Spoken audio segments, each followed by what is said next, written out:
Over 80% of heart attacks and strokes are not plaque, cholesterol, or calcium that's blocking your arteries. Most of the time, when someone has a heart attack or a stroke, they die from a clot. This is not the same, and it's very different than a buildup of cholesterol or calcium or plaque. If someone told you the reason why you die is your arteries fill up with cholesterol, they are lying to you. That's usually not what kills you. It's the clot that can form in less than 5 seconds. What we're going to do today is we're going to really dissect a clot and understand what it is and give you a solution to prevent clots, because a clot is a very necessary thing. A clot is a response to injury. And the way it's supposed to work is the body's supposed to form a clot, fix the hole in the artery, and then dissolve it. The real problem that we need to focus on is the hole in the artery, but the biggest trigger to a clot is not cholesterol. It's not calcium. Number one, and people know this, is the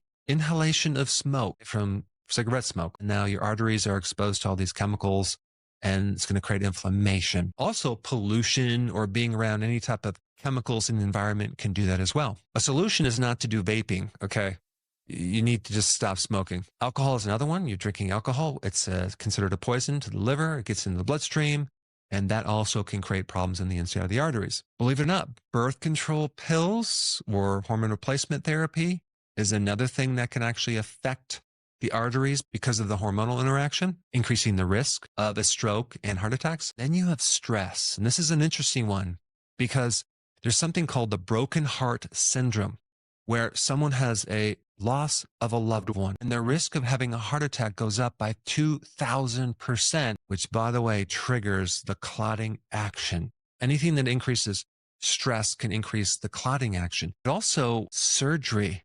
Okay, surgery is a very stressful thing to the body. And endurance sports, marathons. It's a tremendous stress in your body, and refined starches. That's just like pure inflammation going through your arteries. And this is why diabetics are at 4 to 5 times the risk for getting clots, not just in the heart, but in the brain as well. And the last thing that can trigger these clots is an infection. It could come from an infection in your tooth from a failed root canal, where you have this abscess that's leaking bacteria into the body, or it can come from some other chronic infection. But I think for most people, it's going to be the high levels of sugar that's flowing through their bloodstream that's creating the problem because of their diet, and it makes their blood really sticky. Also, it chronically elevates inflammation. Inflammation is one of the most potent things for clotting. There's another trigger for this clot as well, an excess amount of calcium in the arteries. And let me explain this, because in certain studies involving postmenopausal women who take high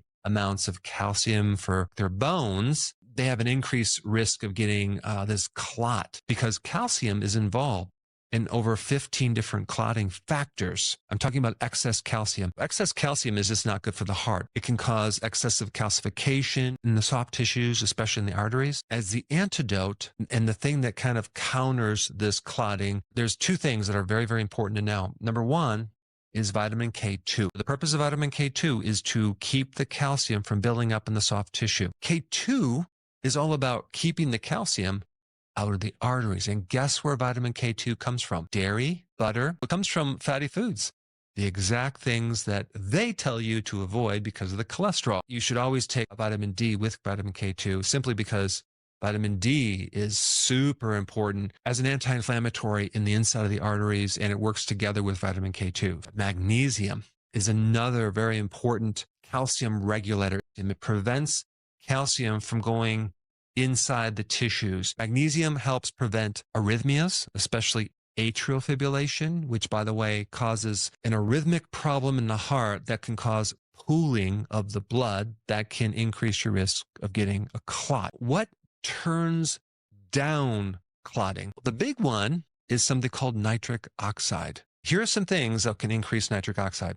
Vitamin D. L-arginine is an amino acid that can help nitric oxide. And one of the best sources of L-arginine is meat and liver, the exact things that they tell you not to eat. There's something else that increases nitric oxide: sunlight, that can penetrate deep into the body and help increase nitric oxide in the inside of the arteries. This is why getting sun is so valuable in so many different ways, not just vitamin D, but other ways as well. What's happened since 1980 is we become sun phobic because we're afraid of getting melanoma, which is an absolute lie. You want to get regular doses of sun, very therapeutic to the heart. Other things that can help you is polyphenols in natural herbs and vegetables, vitamin C, omega-3. Omega-3 fatty acids naturally thin the blood. Also, when people consume leafy green vegetables that are high in vitamin K1, they think, oh, that's a lot of vitamin K1. That's going to cause clotting. It's going to thicken my blood. No, it's not going to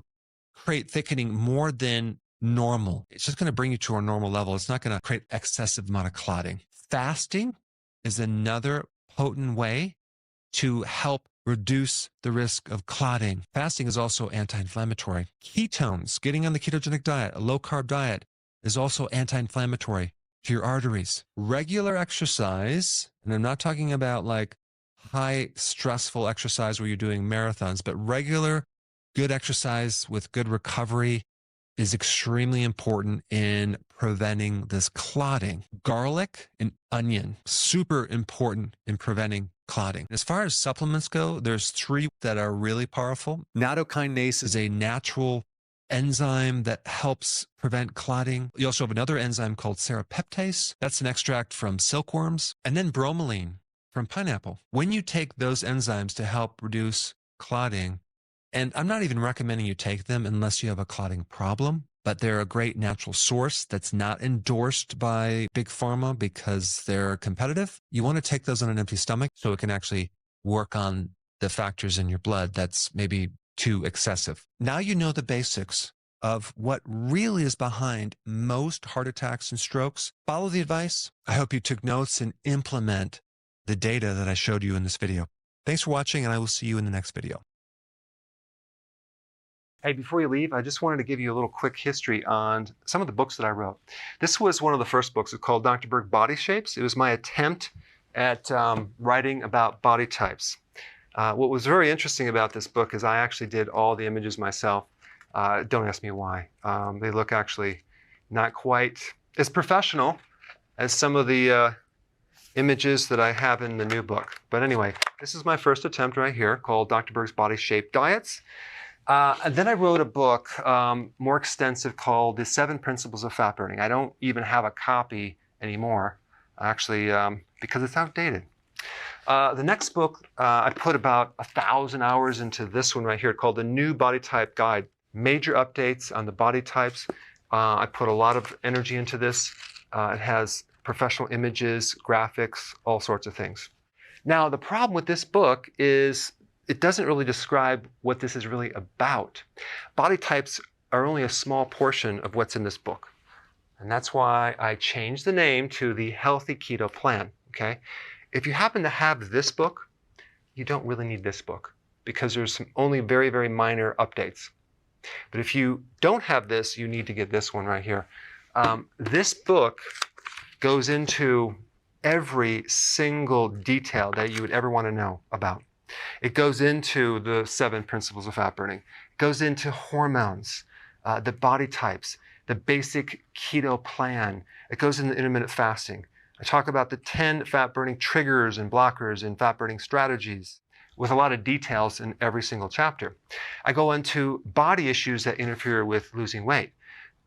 There's very few people that just have a weight problem. They have a lot of body issues, whether it's sleeping problems, stress problems, inflammation, menopause. I cover that extensively in this book. Then I talk about how to get rid of stress, and I show you a technique. Then I get into exercising. And then I have a lot of really good recipes in this book as well. So this is a good reference guide. On my website, if you get this book, you get this one free. It's called Healthy Keto and Intermittent Fasting. This is the shortcut, quick guide to this book. And the reason I created this book is to have you, within 45 minutes, learn how to do keto, okay, in intermittent fasting, exactly what you need to do. Then you can fill in the blanks with this book right here. So right now I'm doing a special. If you get this book, you get this one totally free, or you can go to Amazon and get these individually. So I just want to clarify the difference between this book and this updated one right here. If you don't have this, you need to get this right here. That way you can get the exact correct information to do it healthily.